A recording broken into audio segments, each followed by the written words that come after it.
ಇಷ್ಟೆಲ್ಲ ಸರ್ ನೀವೆಲ್ಲ BJP ಅದು ಮಾತಾಡ್ತೀರಾ, ನಿಮ್ಮ ಪಕ್ಷದವರು ನಿಮಗೆಲ್ಲ ಅಸಂವಿಧಾನಿಕ ಪದ ಬಳಸಿ ಯಾರಣ್ಣ ವಿಜಯೇಂದ್ರ ಅಂತ ಇವರು ಸಾಕಿದಾರ? ಯಾರಣ್ಣ ಹೇಳಿದ್ದು? ಅದೇ ಯತ್ನಾಳ್ ಅವರು ನಿಮ್ಮ ಮೇಲೆ ಆರೋಪ ಮಾಡ್ತಾರ, ಏನು ಸಾಕಿದ ನಾಯಿ ಅವುಗಳು ಹಂಗ ಹಿಂಗೆ ಅದು ಮಾಡ್ತಾರೆ. ಬಹುಶಃ ಅಂಥರ ಬಗ್ಗೆ ಮಾತಾಡೋಕ್ಕೂ ನನಗೆ ಅಸಹ್ಯ ಅನಿಸುತ್ತೆ, ನಾಚಿಕೆ ಆಗುತ್ತೆ.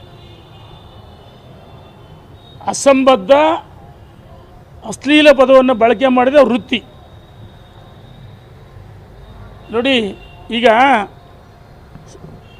ಈ ಶ್ವಾನ ಹುಚ್ಚುನಾಯಿ ಅಂತಾರೆ, ಆನೆ ಬೀದಿಗಳೈತೆ, ಆನೆ ಬೀದಿಗಳ್ದಾಗ ಹುಚ್ಚುನಾಯಿ ಬೊಗಳ್ತಾ ಇರುತ್ತೆ. ಆನೆ ತೂಕ ಕಡಿಮೆ ಆಗುತ್ತಾ?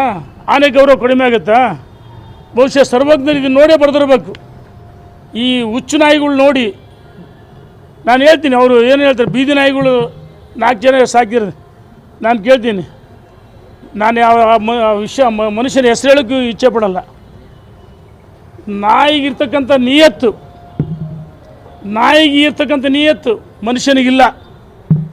ನಿಮ್ಮನ್ನು ಕರೆತಂದು BJPಗೆ JDSಗೆ ಹೋದ ಯಡಿಯೂರಪ್ಪ, ನಿಮ್ಮನ್ನು ಕೇಂದ್ರದಲ್ಲಿ ಮಂತ್ರಿ ಮಾಡಿದ್ದು ಯಡಿಯೂರಪ್ಪ. ಹಾಗಾಗಿ ಅಧಿವೇಶನ, ಬೆಳಗಾಂ ಅಧಿವೇಶನದ ಏನು ಉತ್ತರ ಕರ್ನಾಟಕದ ಸಮಸ್ಯೆಗಳ ಬಗ್ಗೆ ಬೆಳಕು ಚೆಲ್ತಕ್ಕಂಥ ಕೆಲಸಗಳು ಆಗಬೇಕಾಯ್ತು, ಅದನ್ನು ಮಾಡಲಿಲ್ಲ. ಪ್ರತಿ ದಿವಸ ಯಡಿಯೂರಪ್ಪ ವಿಜಯೇಂದ್ರ ಅಂತೇಳಿ ಈ ಹುಚ್ಚು ನಾಯಿ ಬಗಳ್ತಾವಲ್ಲ. ಮೆದುಳಿಗೂ ನಾಲಿಗೆಗೂ ಮನುಷ್ಯನ ಲಿಂಕೇ ಇಲ್ಲ. ಬೆಳಗಾಂ ಅಧಿವೇಶನ ಮಾತಾಡಿದ್ದೇನು, ಅಧಿವೇಶನದ ಒಳಗೆ ಹೊರಗೆ ಯಡಿಯೂರಪ್ಪ ವಿಜಯೇಂದ್ರ. ನಾನು ಕೇಳ್ತೀನಿ, ಆ ಮನುಷ್ಯನಿಗೆ ಭಾಳ ಗೌರವ ಕೊಡ್ತೀನಿ, ಇನ್ನು ಮುಂದೆ ಗೌರವ ಕೊಡಲ್ಲ.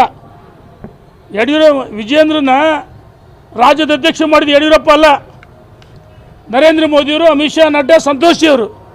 ಅಂದರೆ ಯಾರು ವಿಜಯೇಂದ್ರ ಮಾಡಿದರೆ, ಅಧ್ಯಕ್ಷರು ಮಾಡಿದರೆ ಅದ್ರ ವಿರುದ್ಧ ಮಾತಾಡ್ತಿದ್ರೆ ಮೋದಿ ಟೀಕೆ ಮಾಡ್ದಂಗೆ, ರಾಷ್ಟ್ರೀಯ ಅಧ್ಯಕ್ಷ ಟೀಕೆ ಮಾಡ್ದಂಗೆ, ಅಪಮಾನ ಮಾಡ್ದಂಗೆ.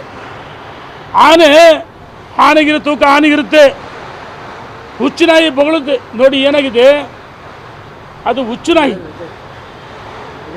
ಯಡಿಯೂರಪ್ಪ ಆನೆ ಇದ್ದಂಗೆ.